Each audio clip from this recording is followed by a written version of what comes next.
Marvel Rivals saison 5 vient de taper fort avec l'arrivée de Gambit et Malicia, un des couples les plus emblématiques de tout l'univers Marvel. Mais quelle est leur histoire? Car pour moi, c'est une des histoires d'amour les plus belles et les plus tristes. Pour faire un petit point, Gambit est un voleur. Ses pouvoirs mutants sont que dès qu'il touche quelque chose, ils deviennent violets explosifs. Mais elle, Malicia, ses pouvoirs ont une plus grosse contrainte. Elle a la possibilité d'absorber les pouvoirs ainsi que les souvenirs d'une personne rien qu'en la touchant.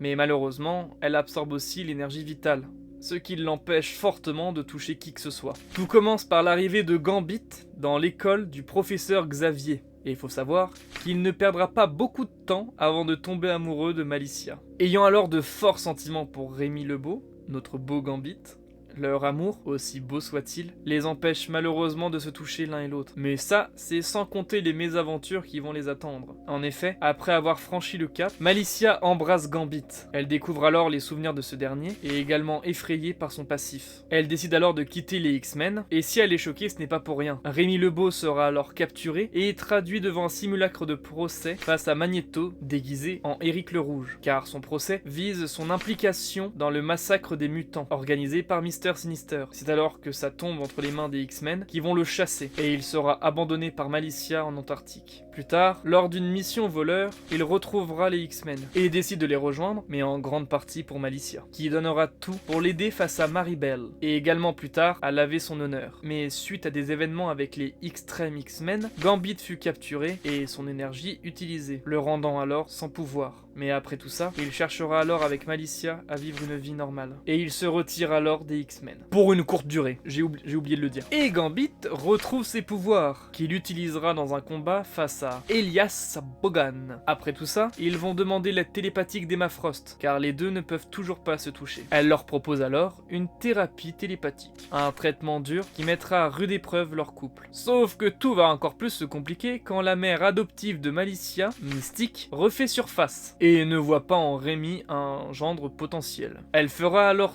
tout pour les séparer, car je le rappelle, Rémi Lebeau est malgré tout un très grand séducteur. Et Mystique, elle peut prendre l'apparence de plusieurs personnes, et ça, elle compte bien s'en servir pour le séduire. Il refusera toutes les avances, peu importe l'apparence de Mystique. Et Mystique tente alors le tout pour le tout, et prend donc l'apparence de Malicia. On en parle quand même, que la mère adoptive de Malicia veut séduire son copain. Madame, vous êtes une très mauvaise mère. Et elle lui proposera de relâcher la tension.